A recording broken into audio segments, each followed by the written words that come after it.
Feizek kontatzen du Ugartetarren, Ugarten familiaren bizitzaren pasadizo bat, 4 urtekoa, non familiako txikiena, Xabi Ugarte izenekoa, lehenago agertu zena Gerra Txikia novelan, badi joan Barcelonara, Euskal Herriko giro politiko, zalaparta politiko, gatazka politikoaren gandik iesi. Bera saiatzen da egiten bizitza artistikoa, bizitza buame bat, Euskal Herriaren historiaren gurpil pozoinez betetakoaz libratzeko, eta Barcelonara iristen denean handago borrokan, alde batetik lortzen duelako egan egita, baina beste alde batetik Euskal Herriko kontua datozkiolako beti hanketatik heltzera, nolabait.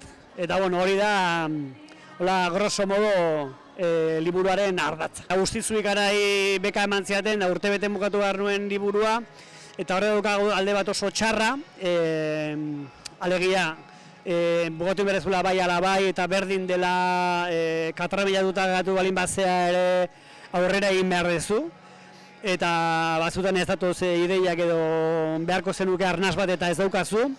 Hori alde txarra eta alde ona da, baita ere, zure buruari epe bat jarri diozunez, edo diotenez, aurreatu egin behar duzula, ezinbestean.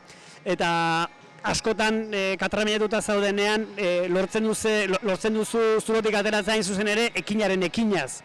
Eta beraz, epearen estuasunak berak ere ematen dizu bultzada, edo soka zulotik ateratzeko, eta honen bestez esan behar dut, ez nagola seguru hain txarra ote den epe aukitzea. Xabi Ugarten nire alter egoa da, horreko liburan kontatzen nuen nire familiak iparraldean bizitako urteak, eta han gertu egitik ezagutu nuen erbestea eta gerra zikina, eta antzeko gaiak, eta liburu honetan baita ere kontatzen den nire historia. Ni Audientzia Nazionaleko kontuetan katrabillatuta egon nintzen, hainbat urtez, eta horren ondorioz erabaki nuen Bartzelonara joatea, eta esan dezakegu liburuaren goiburu titular handiak nire bizitza kontatzen dutela. Gertatzen dena da gero nire bizitza nobelatu egiten duela, eta nobelatze horretan erdia baino gehiago esango luke gezurra dela edo asmatua dela. Eta horrek ere ematen dite askatasuna hain zuzen ere idazteko, ez?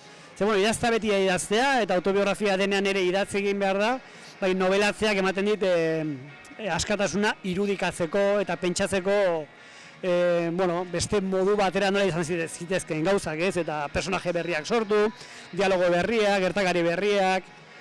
Nik esango nuke, hasiko bainizkak kalkulatzen, oso uneko txikia dela benetan autobiografikoa, nahiz eta behar da gertakari handienak badiren autobiografikoak.